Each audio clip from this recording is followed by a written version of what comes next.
ত্রয়োদশ সংসদ নির্বাচনের রোডম্যাপ ঘোষণা, 24টি পরিকল্পনা পেশ, ভোট হবে রোজার আগেই।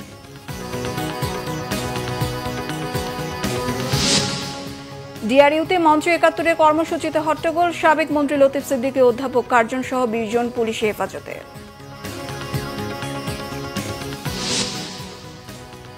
প্রকৌশল শিক্ষার্থীদের দাবি দেওয়া নিয়ে আলোচনায় ১৪ সদস্যের ওয়ার্কিং গ্রুপ, সব প্রকৌশল বিশ্ববিদ্যালয়ে কমপ্লিট শাটডাউন পালিত। শিক্ষা ও গবেষণায় প্রাধান্য দিয়ে ডাকসু নির্বাচনে ছাত্রদলের ইশতেহার ঘোষণা, জাকসু নির্বাচনে ২৫ সদস্যের প্যানেল ঘোষণা ছাত্রদলের।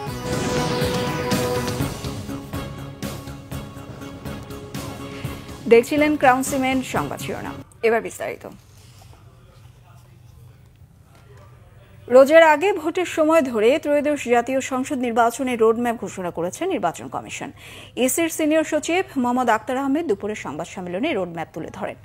সংবাদ সম্মেলনে ইসি সচিব জানান, নির্বাচনের রোডম্যাপ চূড়ান্ত করেছে নির্বাচন কমিশন। ঘোষিত রোডম্যাপে ২৪টি কর্মপরিকল্পনা উল্লেখ করা হয়েছে।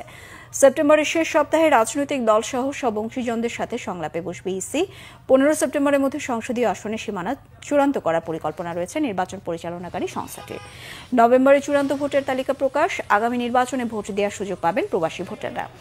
কারাগারগুলোতে ব্যালট পৌঁছাবে ভোটের ২ সপ্তাহ আগে। ভোট হবে রোজার আগেই, আর নির্বাচনে তফসিল দেওয়া হবে ভোটের ৬০ দিন আগে।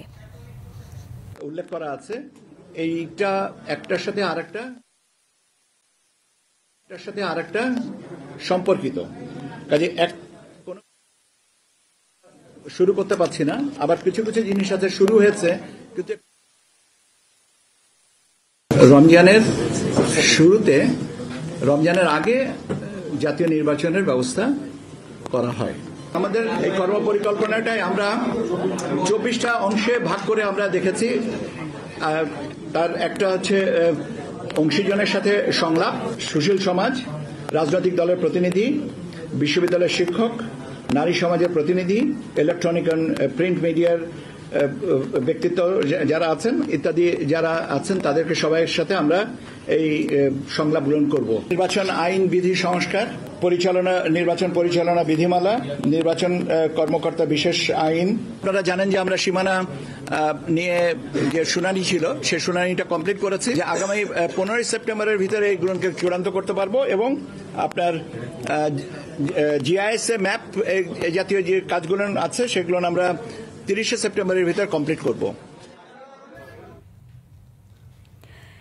সাবেক সংসদ সদস্য আব্দুল লতিফ সিদ্দিকী এবং ঢাকা বিশ্ববিদ্যালয়ের অধ্যাপক শেখ হাফিজুর রহমান কার্জনকে অবরুদ্ধ করে পুলিশের হাতে তুলে দিয়েছে একটি দল। তারা নিজেদের জুলাই যোদ্ধা হিসেবে পরিচয় দিয়েছেন। সকালে ঢাকা রিপোর্টার্স ইউনিটিতে নতুন প্ল্যাটফর্ম মঞ্চ ৭১ আয়োজিত এক অনুষ্ঠানে অংশ নিতে যান তারা। অধ্যাপক শেখ হাফিজুর রহমান কার্জনের বক্তব্য শেষ হতেই সেখানে হট্টগোল তৈরি হয়। আলোচনায় অংশগ্রহণকারীদের অবরুদ্ধ করে রাখেন জুলাই যোদ্ধা পরিচয় দেওয়া জনতা। দুপুর ১২টার দিকে পুলিশের একটি দল সেখানে গেলে লতিফ সিদ্দিকী, অধ্যাপক শেখ হাফিজুর রহমান কার্জন সহ অন্তত ২০ জনকে পুলিশের হাতে তুলে দেওয়া হয়। আটককৃত ব্যক্তিদের শাহবাগ থানায় হস্তান্তরের কথা জানিয়েছেন ডিএমপির অতিরিক্ত উপ পুলিশ কমিশনার এডিসি হাফিজ আল আসাদ।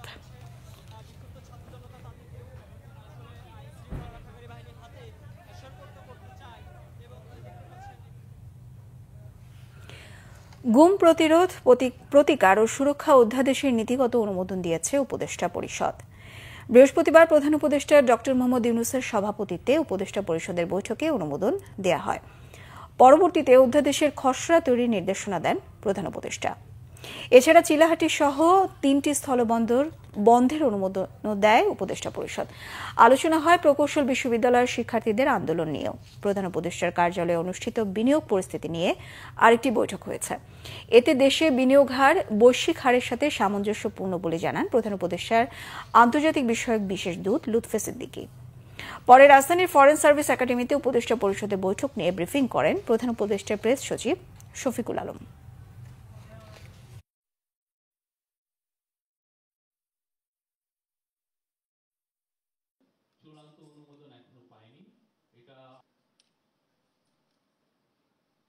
গুমকে সংজ্ঞায়ন সহ চলমান অপরাধ হিসেবে বিবেচনা করে মৃত্যুদণ্ড সহ কঠোর শাস্তির বিধান রাখা হয়েছে। গোপন আটক কেন্দ্র স্থাপন বা ব্যবহারকে শাস্তিযোগ্য অপরাধ ঘোষণা করা হয়েছে। জাতীয় মানবাধিকার কমিশনকে গুম সংক্রান্ত অভিযোগ গ্রহণ ও তদন্তের ক্ষমতা প্রদান করা হয়েছে। উপদেষ্টা পরিষদে এটা প্রেজেন্ট করা হয়। বাট এটা নিয়ে আরও ডিসকাশন হবে সামনে। আজকে জাস্ট নীতিগতভাবে এটা অনুমোদিত হয়েছে। সামনের আরও মিটিংগুলোতে এটা চূড়ান্ত অনুমোদনের জন্য এটাকে আবার নিয়ে আসা হবে। বিএনপির স্থায়ী কমিটির সদস্য হাফিজউদ্দিন আহমেদ বলেছেন, একটি রাজনৈতিক দল নির্বাচনকে ঠেকাতে অক্লান্ত পরিশ্রম করে যাচ্ছে।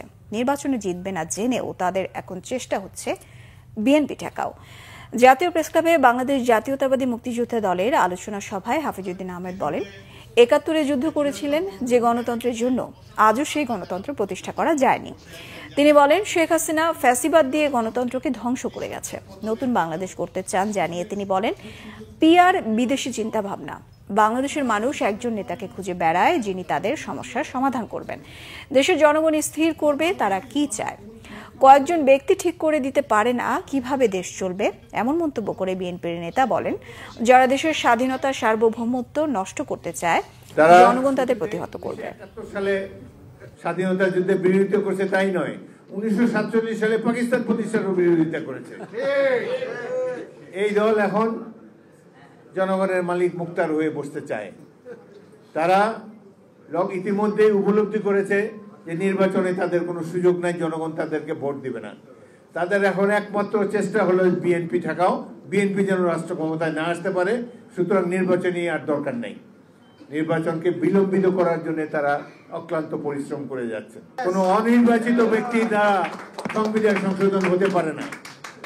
আমরা একটি সুষ্ঠু নির্বাচন চাই অন্তর্বর্তীকালীন সরকারের অধীনে।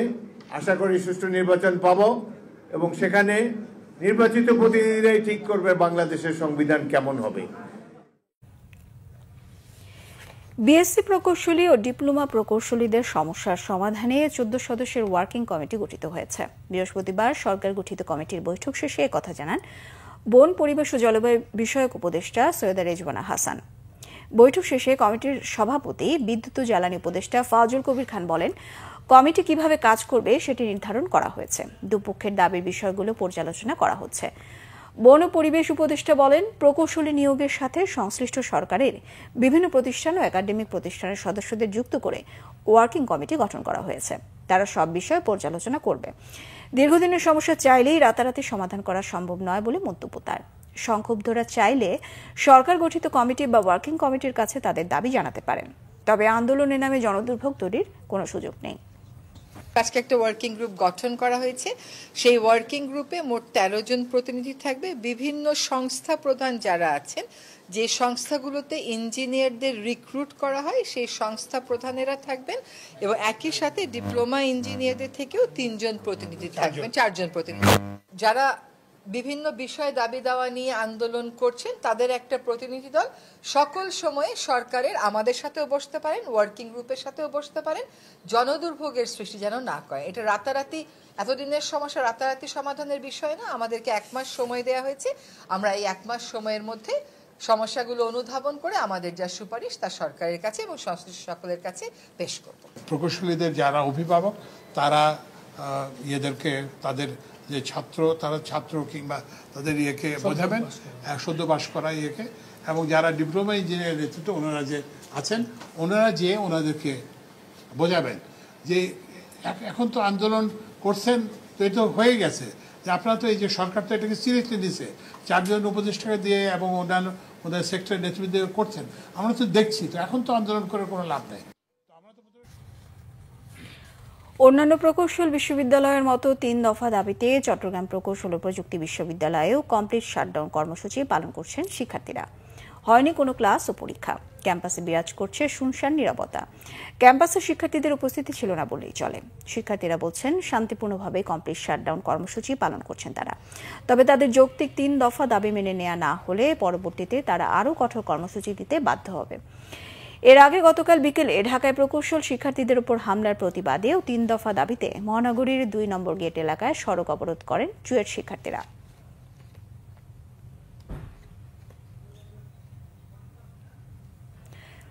এদিকে ঢাকায় শিক্ষার্থীদের উপর হামলার প্রতিবাদে রাজশাহী বিশ্ববিদ্যালয়ে বিক্ষোভ মিছিল ও সড়ক অবরোধ করেছে ইঞ্জিনিয়ারিং বিভাগের শিক্ষার্থীরা। বেলা 11টার দিকে রাবি ক্যাম্পাস থেকে বিক্ষোভ মিছিল বের করে শিক্ষার্থীরা। পরে তারা মিছিল নিয়ে বিশ্ববিদ্যালয়ের প্রধান ফটকের সামনে সড়ক অবরোধ ও বিক্ষোভ করে।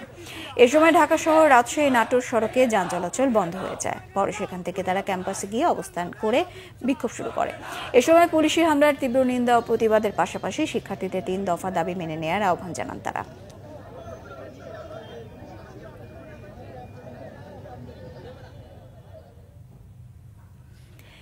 শিক্ষা ও গবেষণাকে প্রাধান্য দিয়ে আধুনিক, আনন্দময়, বসবাসযোগ্য এবং নিরাপদ ক্যাম্পাস গড়ে তোলার প্রতিশ্রুতি দিয়ে ডাকসু নির্বাচনে 10 দফার ইশতেহার ঘোষণা করেছে জাতীয়তাবাদী ছাত্রদল সমর্থিত প্যানেল। ঢাকা বিশ্ববিদ্যালয়ে অপরাজেয় বাংলার পাদদেশে ছাত্রদল সমর্থিত আবিদ হামিম মায়েদ পরিষদের নির্বাচনী ইশতেহার ঘোষণা করেন ভিপি প্রার্থী আবিদুল ইসলাম। এতে বলা হয়েছে, নারী শিক্ষার্থীদের জন্য নিরাপদ ক্যাম্পাস, নারী স্বাস্থ্য সুরক্ষা ও সক্ষমতা বৃদ্ধিতে পদক্ষেপ নেওয়া হবে। শিক্ষার্থীদের জন্য মানসম্মত স্বাস্থ্যসেবা ও স্বাস্থ্য বীমা নিশ্চিত করা এবং বিশেষ চাহিদা সম্পন্ন ছাত্রছাত্রীদের শিক্ষা গ্রহণ ও চলাচল সহজতর করতে উদ্যোগ নেওয়ার কথা বলা হয়েছে।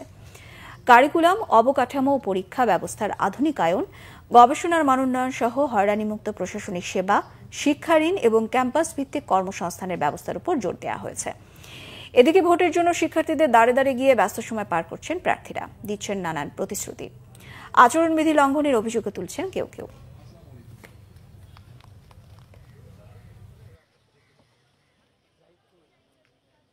ছাত্র শিবির সব জায়গায় ফিস্টুন টানিয়ে রেখেছে, তাদের পাশাপাশি তাদের দেখা দেখি আরও অনেকেই টানিয়েছিল।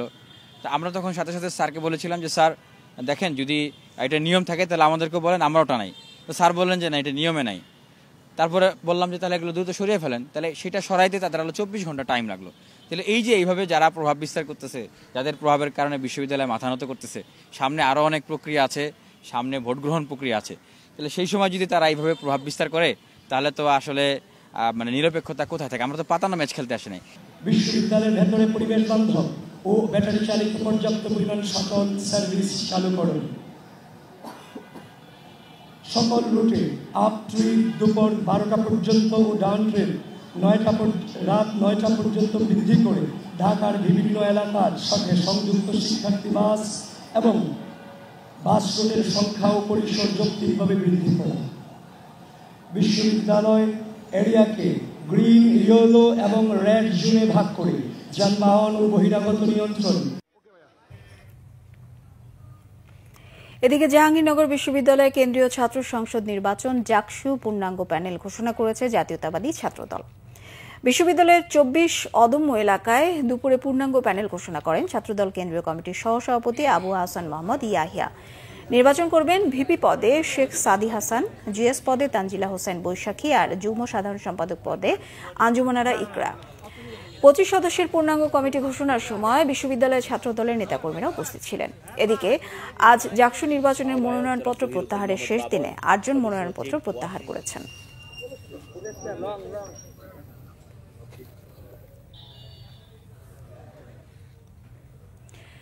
দীর্ঘ 35 বছরের অপেক্ষার পর অবশেষে আগামী 12 অক্টোবর হতে যাচ্ছে চট্টগ্রাম বিশ্ববিদ্যালয় কেন্দ্রীয় ছাত্র সংসদ চাকসু নির্বাচন। বিশ্ববিদ্যালয়ের সমাজ বিজ্ঞান অনুষদ অডিটোরিয়ামে বৃহস্পতিবার বিকেলে চাকসু নির্বাচনের তফসিল ঘোষণা করেন চট্টগ্রাম বিশ্ববিদ্যালয় কেন্দ্রীয় ছাত্র সংসদ ও হল সংসদ নির্বাচনের প্রধান নির্বাচন কমিশনার প্রফেসর ডক্টর মনির উদ্দিন। তফসিল অনুযায়ী 5 সেপ্টেম্বর খসড়া ভোটার তালিকা প্রকাশ, 15 সেপ্টেম্বর চূড়ান্ত ভোটার তালিকা প্রকাশ, 18 সেপ্টেম্বর মনোনয়নপত্র বিতরণ করা হবে। মনোনয়নপত্র জমাদানের শেষ তারিখ 21 সেপ্টেম্বর, 22 সেপ্টেম্বর মনোনয়নপত্র যাচাই বাছাই ও 25 সেপ্টেম্বর প্রার্থীদের প্রাথমিক তালিকা প্রকাশ করা হবে। মনোনয়নপত্র প্রত্যাহারের শেষ দিন 27 সেপ্টেম্বর, 29 সেপ্টেম্বর প্রার্থীদের চূড়ান্ত তালিকা প্রকাশ করা হবে। 12 অক্টোবর সকাল 9টা থেকে বিকেল 4টা পর্যন্ত অনুষ্ঠিত হবে চাকসুর ভোট গ্রহণ। বেঁচে থাকতে ছেলের হত্যাকারীদের বিচার দেখে যাওয়ার আকুতি জানিয়েছেন আবু সাইদের বাবা। জুলাই অভ্যুত্থানের প্রথম শহীদ আবু সাইদের বাবা মকবুল হোসেন সাক্ষ্য দেওয়ার সময় আদালতের কাছে এমন দাবি জানান। সকাল 11:30টায় বিচারপতি নজরুল ইসলাম চৌধুরীর নেতৃত্বে 3 সদস্যের আন্তর্জাতিক অপরাধ ট্রাইব্যুনাল 2-এ আবু সাইদ হত্যা মামলায় সাক্ষ্য গ্রহণ শুরু হয় আবু সাইদের বাবাকে দিয়ে। এ সময় মকবুল হোসেন আদালতে বলেন, 2024 সালের 16 জুলাই মাঠের কাজ থেকে বাড়ি ফিরে ছেলের মৃত্যুর খবর শুনে তার মাথায় আকাশ ভেঙে পড়ে। আমির হোসেন ও সুজন চন্দ্র রায় গুলি করেছেন, এটা তিনি শুনেছেন। ওদিন গভীর রাতে মরদেহ বাড়িতে নেওয়া হলে প্রশাসন ও পুলিশ দ্রুত লাশ দাফনের নির্দেশ দেন। তিনি প্রত্যাখ্যান করে পরের দিন 2 দফা জানাজা শেষে নিজ বাড়ির কবরস্থানে লাশ দাফন করেন। ছেলেকে তিনি এক নজর দেখেছিলেন, মাথার পেছনের জখমের চিহ্ন, সারা বুকে গুলিতে ঝাঁঝরা ও রক্তাক্ত। ছেলে হত্যার সাথে জড়িতদের সর্বোচ্চ শাস্তির দাবি জানান। পরে সাক্ষ্য দেন বেসরকারি একটি টেলিভিশনের সাংবাদিক। বেগম রোকেয়া বিশ্ববিদ্যালয়ের সাবেক উপাচার্য অধ্যাপক ডক্টর হাসিবুর রশিদ সহ এই মামলার মোট আসামি 30 জন। চট্টগ্রাম বন্দর কেন্দ্রিক আমদানি রপ্তানি বাণিজ্যে মাশুল বাড়ানো হচ্ছে। শুধু চট্টগ্রাম বন্দরে বেসরকারি কন্টেইনার ডিপো মালিকদের 40% মাশুল বাড়ালেই বাড়তি আয় হবে 1800 কোটি টাকা। আমদানিতে বাড়তি ব্যয়ের বোঝা পড়বে ভোক্তাদের উপর। রপ্তানিতে প্রতিযোগিতার সক্ষমতাও কমাতে পারে এই বাড়তি মাশুল। এতে সব দিকে নেতিবাচক প্রভাব পড়বে বলে আশঙ্কা ব্যবসায়ী সহ সংশ্লিষ্টদের। চট্টগ্রাম থেকে নাসির উদ্দিনের তথ্যছবিতে রিপোর্ট। গেল বছর 2024 সালে চট্টগ্রাম বন্দর আয় করেছে 5055 কোটি টাকা। রিভার ডিউজ, পাইলটিং, কন্টেইনার ও পণ্য ওঠানামা ভাড়া সহ বিভিন্ন খাত থেকে এই বিপুল আয় এসেছে। এসব টাকা বন্দর ব্যবহারকারীরা দিলেও এর মধ্যে 70% এসেছে দেশের অভ্যন্তরীণ খাত থেকে, বাকি 30% টাকা বিদেশি খাত থেকে। অর্থাৎ আমদানি রপ্তানিকারকদের কাছ থেকে মিলেছে এই বিপুল অঙ্কের টাকা। বন্দরের মাশুল আদায়ের প্রধান দুটি খাত জাহাজ ও পণ্য পরিবহন সেবা। 2023-24 অর্থ বছরে এই দুই খাতে মাশুল আদায় হয়েছে 3912 কোটি টাকা। গেজেট প্রকাশের পর বন্দরের নতুন মাশুল কার্যকর হলে এক্ষেত্রে আয় বাড়বে 40%। বাড়তি মাশুলে বন্দরের আয় বাড়বে 1500 কোটি টাকা। এরই মধ্যে বেসরকারি কন্টেইনার ডিপো অ্যাসোসিয়েশন এক সার্কুলারে সেবাভেদে 30 থেকে 100% মাশুল বাড়ানোর ঘোষণা দিয়েছে, যা 1 সেপ্টেম্বর থেকে কার্যকরের কথা রয়েছে। রমজানের মধ্যে একটা ডিক্লারেশন ছিল, আপনার $28 25 কন্টেইনারটাকে $96 নিয়ে গেছে। আলোচনা না করে এক পক্ষে যদি মনোপলি ব্যবসার জন্য কেউ করে থাকে, কালকে আমিও করতে পারি, তো এইভাবে যদি হয় তাহলে তো একটা রাষ্ট্রের কলাপসের দিকে চলে যাবে বলে মনে করি। শিপিং অ্যাসোসিয়েশন সহ ব্যবহারকারী সংগঠনগুলো সর্বোচ্চ 10 থেকে 20% মাশুল বাড়ানোর যৌক্তিকতা দিয়ে প্রস্তাবনা জমা দিলেও এর ওপর কোনো আলোচনা হয়নি। বন্দর তো আর কোনো ব্যবসায়িক প্রতিষ্ঠান না, বন্দর হচ্ছে সার্ভিস ওরিয়েন্টেড। বন্দরের রেট বাড়া মানে জাহাজের রেট বাড়বে, জাহাজের ভাড়া বাড়বে, তারপর কন্টেনার ভাড়া বাড়বে, কারণ কেউ তো তার পকেট থেকে দিবে না, ইম্পোর্টারও তার পকেট থেকে দিবে না, তাহলে আলটিমেট কে দিবে? জনগণ দিবে। সংশ্লিষ্টদের সঙ্গে চূড়ান্ত আলোচনা ছাড়াই বন্দর ও আইসিডির মাশুল বাড়ানোর পদক্ষেপ যুক্তিযুক্ত হতে পারে না বলছেন চেম্বার নেতারা। সমন্বিতভাবে সরকারিভাবে উদ্যোগ নেওয়া উচিত যে আমেরিকার বাজার টালমাটাল অবস্থার পরিপ্রেক্ষিতে যাতে দেশীয় চার্জগুলি অন্তত 1 বছরের জন্য বৃদ্ধি না করে, আমরা সেটাই প্রস্তাব করছি। এদিকে নৌপরিবহন উপদেষ্টা বলছেন সবার সাথে আলোচনা করেই ট্যারিফ বাড়ানো হয়েছে। এককভাবে মন্ত্রণালয় বাড়েনি, আন্তঃমন্ত্রণালয় কথা হয়েছে এবং স্টেক হোল্ডারদের সাথে কথা হয়েছে। বিশ্বের বিভিন্ন মেইন পোর্টের ট্যারিফ দেখার পরে দেখা গেছে এখনও এটা ট্যারিফ অনেক কম, এমনকি মংলা থেকেও কম। নতুন মাশুল কার্যকর হলে বন্দরে পণ্যের স্টাফিং $2.73 থেকে বেড়ে হবে $6.41 এবং জাহাজের পাইলটেজ চার্জ $357.50 থেকে বাড়বে $800। প্রায় একই বাড়ছে অন্য সেবার মাশুলও, যা গ্রহণযোগ্য নয় বলে মনে করেন বন্দর ব্যবহারকারীরা। Bangla vision news desk. সন্ত্রাসী আরাকান আর্মিকে বাংলাদেশের ভূখণ্ডে কোনো তৎপরতা চালাতে দেওয়া হবে না বলেছেন বিজিবির sector commander colonel Mohammad Mohiuddin Ahmed. এ সময় 51 জেলেকে ফিরিয়ে আনার চেষ্টা চলছে বলে আশ্বাস দেন তিনি। বিজিবির রামু সেক্টর সদর দপ্তরে মিডিয়া কর্মীদের সাথে মতবিনিময়ের সভায় তিনি এমন কথা বলেন। অভিযোগ করেন নাফ নদীতে চিহ্নিত কোনো সীমানা না থাকায় প্রায় এ ধরনের ঘটনা ঘটে। এ পর্যন্ত 51 জনকে নিয়ে গেছে, তাদের আনার জন্য তৎপরতা চলছে এবং তা অব্যাহত থাকবে বলে আশ্বাস দেন। আরও বলেন, কোনো সন্ত্রাসী বাহিনীকে বাংলাদেশের ভূখণ্ডে তৎপরতা চালাতে দেওয়া হবে না, সব ধরনের অপতৎপরতা কঠোরভাবে দমন করা হবে। পাশাপাশি কোনো সন্ত্রাসী সংগঠনকে কোনো ধরনের সহায়তা দেওয়া হবে না বলেও জানান। এদিকে বাংলাদেশ মিয়ানমার সীমান্তের নাফ নদীর জলসীমায় গেল 22 দিনে 6টি ট্রলার সহ 44 জেলেকে ধরে নিয়ে যাওয়ায় উপকূল জুড়ে বিরাজ করছে চরম উৎকণ্ঠা। জেলেদের উদ্ধারে দ্রুত পদক্ষেপ ও নদীতে নিরাপত্তা জোরদারের দাবি জানিয়েছেন টেকনাফ ট্রলার মালিক সমিতি। এবার দেশের বিভিন্ন জায়গার আরো কিছু খবর নিয়ে দেখুন একটি ডেস্ক রিপোর্ট। ইউনিয়ন বিএনপির সম্মেলন হয়েছে সাতক্ষীরার কলরোয়ায়। ইসলামকাঠি দাখিল মাদ্রাসা মাঠে এতে প্রধান অতিথি ছিলেন বিএনপির কেন্দ্রীয় কমিটির প্রকাশনা বিষয়ক সম্পাদক হাবিবুল ইসলাম হাবিব। বক্তব্যে তিনি বলেন, শেখ হাসিনার দুঃশাসনকে দেশ থেকে বিতাড়িত করেছে জনগণ। স্বেচ্ছাসেবক দলের মতবিনিময় সভা হয়েছে সিরাজগঞ্জে শহরের পৌর ভাসানী মিলনায়তনে। এতে প্রধান অতিথি হিসেবে বক্তব্য রাখেন কেন্দ্রীয় কমিটির সাধারণ সম্পাদক রাজীব আহসান। তিনি বলেন, বিএনপির ভারপ্রাপ্ত চেয়ারম্যান তারেক রহমানই পারেন পতিত সরকারের দুর্নীতি ও লুটপাটের ধ্বংসস্তূপ থেকে দেশকে উন্নতির শিখরে নিতে। বিএনপি ও মহিলা দলের ৪৭তম প্রতিষ্ঠা বার্ষিকী উপলক্ষে প্রস্তুতি সভা হয়েছে খাগড়াছড়িতে। জেলা মহিলা দলের সভাপতি কোহলি দেওয়ানের সভাপতিত্বে এতে প্রধান অতিথি ছিলেন জেলা বিএনপির সাধারণ সম্পাদক MN আফসার। বিএনপির সাবেক মহাসচিব খন্দকার দেলাওয়ার হোসেনের ছেলের বিরুদ্ধে কটূক্তির প্রতিবাদে বিক্ষোভ ও মানববন্ধন হয়েছে মানিকগঞ্জে। দুপুরে ঘিওর উপজেলা পরিষদের সামনে এতে বক্তব্য রাখেন ইউনিয়ন বিএনপির সভাপতি হারিস মিয়ার সহ অন্যরা। বিএনপির কর্মী সমাবেশ হয়েছে ময়মনসিংহের নান্দাইলে। দুপুরে আচারগাঁও ইউনিয়ন বিএনপির আয়োজনে সমাবেশে প্রধান অতিথি হিসেবে বক্তব্য রাখেন উত্তর জেলা বিএনপির সদস্য মামুন বিন আব্দুল মান্নান। তারুণ্যের প্রথম ভোট ধানের শীষে হোক এমন স্লোগান নিয়ে সমাবেশ হয়েছে বগুড়ার সারিয়াকান্দিতে। পাবলিক লাইব্রেরির মাঠে এতে বক্তব্য রাখেন বিএনপির নেতা অবসরপ্রাপ্ত কর্নেল জগলুল আহসান।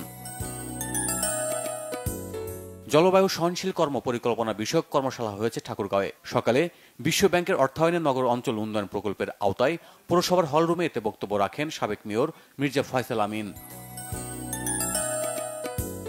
ঢাকা জেলা পুলিশ সুপার আনিসুর রহমানের নাম ব্যবহার করে অনলাইনে চাঁদা দাবিকারী ৩ প্রতারককে গ্রেপ্তার করেছে পুলিশ। দুপুরে কেরানীগঞ্জ মডেল থানার কনফারেন্স রুমে বিষয়টি নিশ্চিত করেন কেরানীগঞ্জ সার্কেল অতিরিক্ত পুলিশ সুপার মোহাম্মদ জাহাঙ্গীর আলম। জাতিসংঘের মানবাধিকার অফিস স্থাপনের প্রতিবাদে সিলেটে গণমিছিল ও সমাবেশ করেছে জমিয়তে উলামায়ে ইসলাম। দুপুরে কানাইঘাটে গণমিছিলে উপস্থিত ছিলেন দলটির কেন্দ্রীয় সভাপতি মাওলানা ওবায়দুল্লাহ ফারুক। চট্টগ্রামে সড়ক ও জনপথ অধিদপ্তরের প্রকল্পের কাজ না করেই টাকা উত্তোলনের অভিযোগে অভিযান চালিয়েছে দুর্নীতি দমন কমিশন দুদক। দুপুরে নগরীর রহমতগঞ্জে অবস্থিত কার্যালয়টিতে এই অভিযান চালানো হয়। Bangla vision news desk. সংবাদ শেষ করব ক্রাউন সিমেন্ট সংবাদ শিরোনামগুলো আরেকবার জানিয়ে।